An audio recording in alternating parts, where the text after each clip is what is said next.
Hey there, magical experimenters. Taylor Ellwood, and I'm here. And I'm shooting a late night video. Kind of think I've got the video figured out, so I should be able to do some like more classes and stuff like that.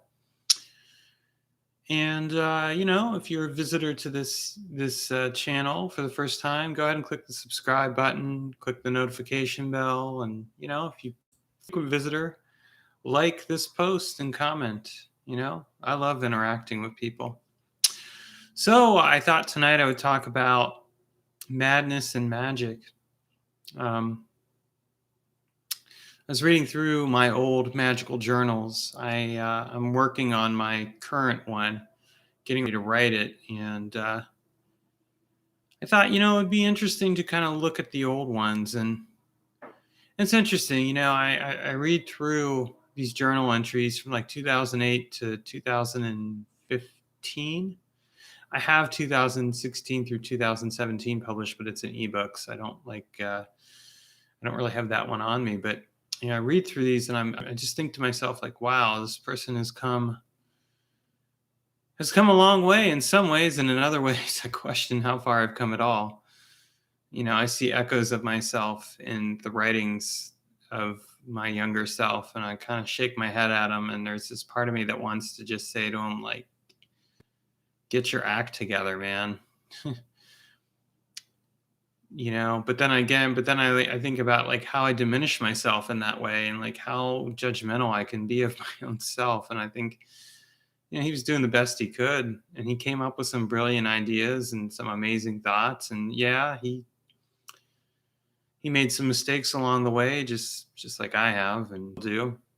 But he was trying to be a better person, just like I'm trying to be a better person. And I made some progress on that front, I hope, compared to who he was. I mean, I read some of the things that he was struggling with, and I'm not struggling with those things anymore. So I guess yay me for that, right? It got me thinking about one. My previous video was talking about, like, should you talk about your magical work? And I do. I mean, my magical journal is basically the blog entries that I post in these videos. And I talk very much about my magical journey and my work, and I'm very open about it, more so probably than most people are. And I think, like, what comes with that is kind of just this realization of like, you get to see all the aspects of me. You've gotten to see me at my worst this year. You've certainly seen me at my craziest at times, and sometimes you've seen me at my best in some of these videos, and seeing me being brilliant and amazing and all those other things. And right now I'm kind of starting to shift back toward that direction. At least I hope I am. Certainly trying to.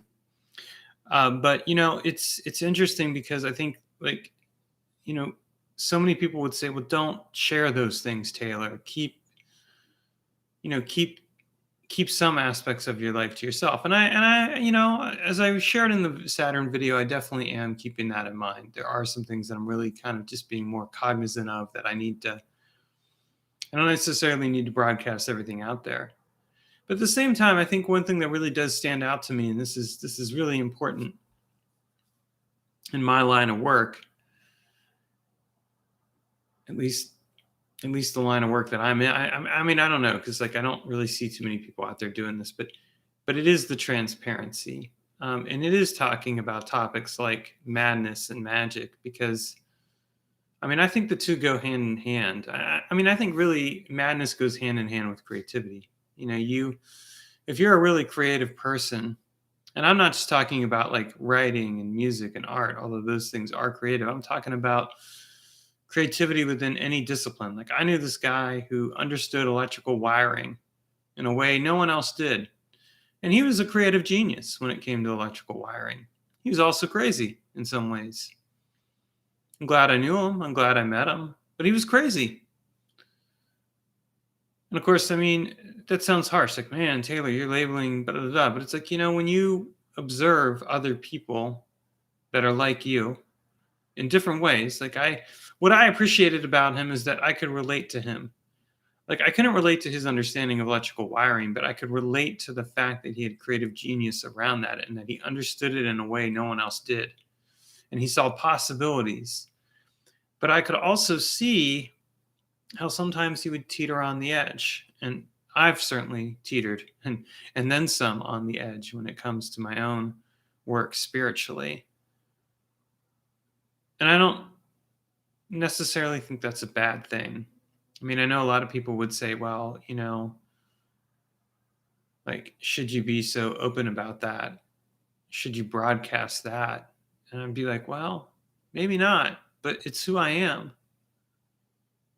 You don't you don't come up with some of the things that, you come up with when you're willing to go to the edge without taking a risk when it comes to your sanity, at least the conventional sense of sanity. And I don't know that I really fit into the conventional sense of sanity in some ways. And I don't think that's a bad thing. I just think it's kind of interesting to be able to say that, yeah, I'm on the outside of conventional society in a lot of ways. I know enough of how to fit in because I learned over the years to observe and pay attention to the behaviors and do the right things at the right time and all that stuff. I was talking with somebody recently, and they were sharing some of their frustrations around that very topic because being not being neurodivergent, which I would say I am, um, is not easy. You don't fit into society in the same way because you look at things differently. I like in my case, I'm very, very blunt and direct in a lot of ways. And at the same time, I see, these possibilities and opportunities and things. And I think like that's part of, where my quote unquote magical genius comes into play, such as that is. But like madness and magic sometimes necessarily go hand in hand. Now, some people will never experience that. They'll do magical work, they'll get results, and they're happy with that. But I think if you are willing to go to the deeper end of the pool, if you are willing to go to the deeper end of the pool, you necessarily have to risk what's within the deeper end of the pool, the dragons, the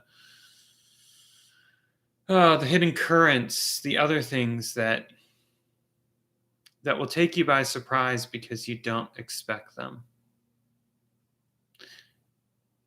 You don't expect them because we're not taught to expect them. We're taught to fit in to conventional society.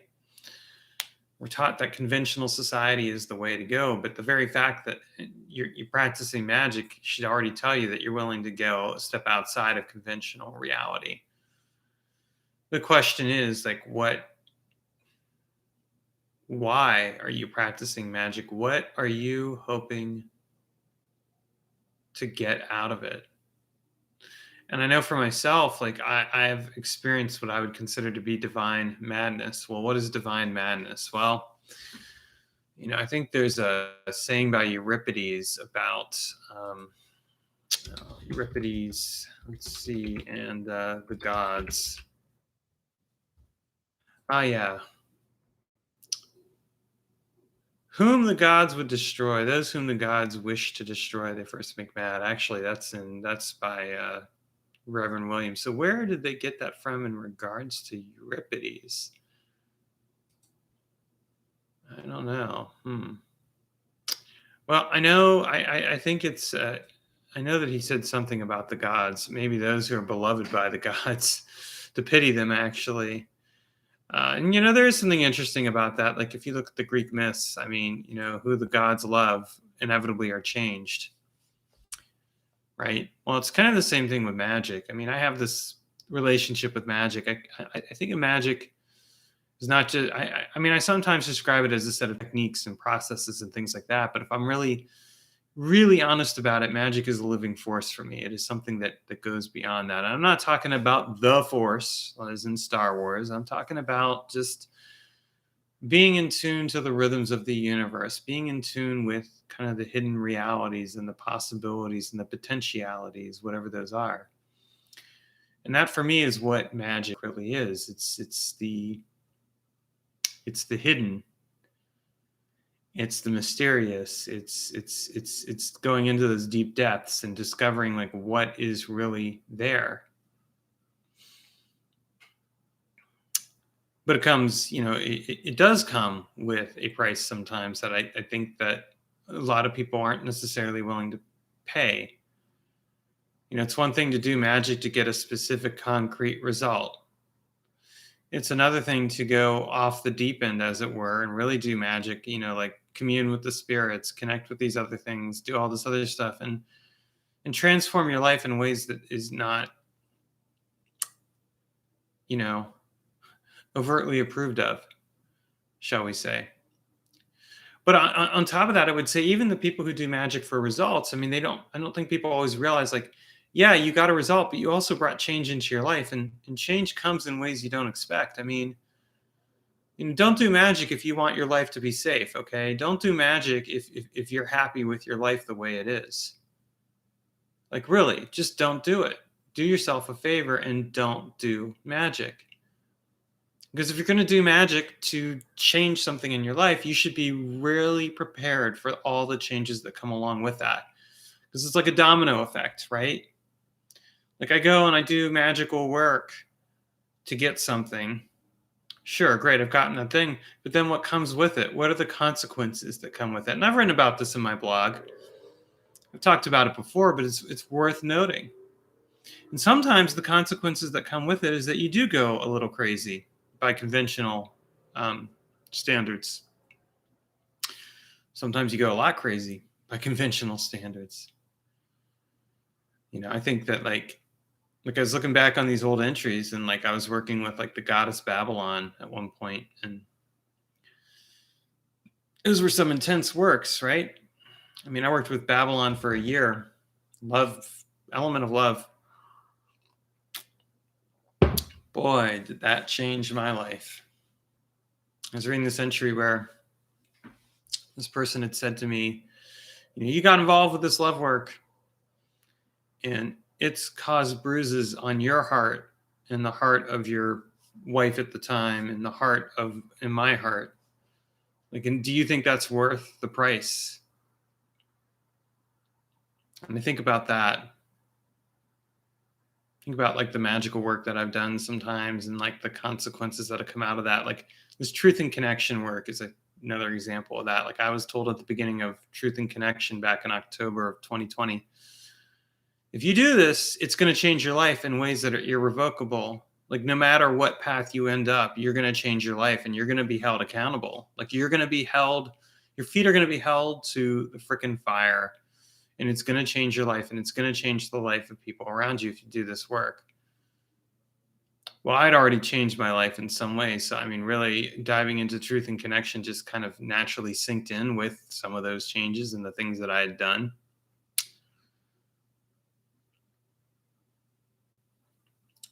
But still, it was a good warning and I still did it anyway. I don't think that people realize sometimes the price that comes with doing magical work, and I don't think they sometimes realize the price that comes with doing magical work around the fact that it does shape the lives of other people. And I'm not just talking about my magical work, I'm talking about your magical work too. Like any of you who are watching this, like you've done magical work at some point or another and you've had an impact on other people's lives. Maybe it was a positive impact, maybe it was a negative impact. Who knows? I mean, like if you do job magic, let's say you do magic to get a job. You might not think that you've done anything to affect other people, but you have. You've edged out those other people to get that job. Like, how's that affected them? When people say do no harm, like the Wiccans and all that. And I just think that's a joke because it's like practically impossible not to do harm when you get a result.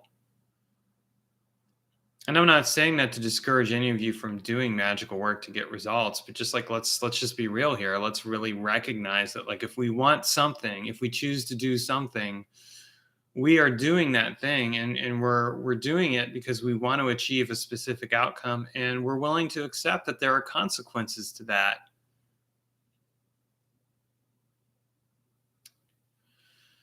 Here's the thing though, you can't like use magic all the time as your scapegoat either. Like sometimes you just do things in your life and there's consequences that come out of it, and it's just kind of like, well, there you go. That's called living life.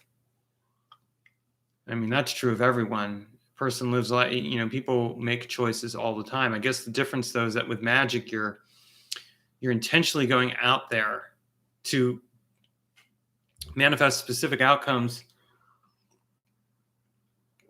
in ways that go beyond the conventional, right? And if they go beyond the conventional, you necessarily have to recognize that in doing so, it transforms the nature of what you are getting into in unexpected ways that you didn't factor in. And that's really a huge part of why I would say that really anyone who practices magic should know. And if they don't, they'll figure this out quick. I don't mean really practice magic. I'm not talking like, magic is a lifestyle type thing. I'm talking like you really practice it, you live it. They should know, like, okay, this is what comes with that. Magic does not operate from a place of non engagement, right? It doesn't operate from a place of of no consequences. Magic operates from a place of change, transformation. I do this magical working to get this result, and something changes. Or I do this magical working to have divine communion with spirits. Well, that's a result, by the way, for those of you out there who do spirit work and don't want to agree with me. You went and you got a result. Sorry, it doesn't always have to be practical. It still can be a result. Anyone engaged in theurgical work, this applies to you as much as thaumaturgic work, and don't tell me otherwise. Not that you people argue with me anymore. You've kind of learned not to. Which I think is kind of funny in a way. Like, I don't know, like I used to get into lots of arguments with people. Maybe I'm less dramatic or something. I don't think that's the case. I think it's just that they, at a certain point, people just realize like he's not going away. Not until I croak. Someday I'll die, right? I'll be dead. Life will go on. Maybe people will continue to watch these videos. Wouldn't it be funny if 100 years from now someone was watching this video and commented on it? They would never get a reply from me. They might get replies from other people. I mean, that literally could happen. I don't know if someone will comment on this video 100 years from now or 70 years from now. I'll likely be dead in 70 years from now. I mean, I might still be living, so I might be able to comment. I'll be decrepit and old, but I might be able to comment if I'm still alive then. But, like at some point, life goes on and things change, and you discover like, well, here I am. Here's life. And then one day I'm not here, and there's life. Life goes on. And, maybe for a few moments people recognize you and they're sad you're gone, or maybe they're happy you're gone. And again, let's be real here. I mean, I know there's going to be some people who will probably celebrate the day I die, and that's okay. I get it. I'm not everyone's favorite person in the world, nor do I want to be. But I think it's just really telling in a lot of ways. Like people have this notion of like, reality and what reality is and what it could be and everything else. And they cling on to permanence, but like, there's nothing that's permanent. Like one day I'm going to die. One day you're going to die. Even the person commenting on this video 100 years from now, assuming someone really is watching this video or reading my books or whatever, they're going to die. We's going to die. That's okay. Death is the great equalizer. It's your friend, actually. People don't think of death as a friend, but death is a friend. Death is a transition. Death is the release of this life for you to start your journey on whatever's next. And that's okay. And what, Taylor, does this have to do with madness and magic? Well, I mean, I think that what this has to do with madness and magic is that, you start to realize these things about magical work and your life and everything else. And you go down these paths. You go down the different places and you discover things about yourself that you did not know. And then you change and you hopefully take that knowledge and become a better person. And certainly you try. I mean, I look back at who I was 2008, 2009, 2010, et cetera, et cetera. And there's times I wince. But then I think, well, he's come a long way. I've come a long way. Like I have changed, I have transformed, and that's who I was then. And maybe I should just be a bit gentler. I think the difference is that like most people don't, unless they keep a personal journal that they look through, most people don't really look back on themselves and see like who they were. I think one of my biggest regrets is that like I had a live journal from like the late 1990s to the early 2000s to mid to late 2000s, and I deleted it. And I deleted it because I'd gotten divorced. I didn't want to have to deal with those memories and things like that, and it was just stupid. It was a stupid reason to get rid of that stuff. I should have at the very least downloaded all of it and recovered it, so I had it somewhere so I could take it and turn it into books I could look at later on down the line. But meh, it is what it is, right? We have our lives full of regrets. That's a very little regret compared to some of the regrets that I've experienced at times. So magical work is about change, and magical work necessarily brings a price with it. And sometimes that price is madness, my friends, at least madness in the conventional sense. And my response to you guys is just embrace it. Embrace those moments where things go crazy. I mean, what's the worst that can possibly happen? You might just learn something deep about yourself. Thanks for watching. Stay magical. Ooh, now I'm sounding like one of those TikTokers, I bet, or something like that. Oh, I know. I'm so snarky sometimes, but I'm just having fun. Having fun, guys. Anyway, stay magical.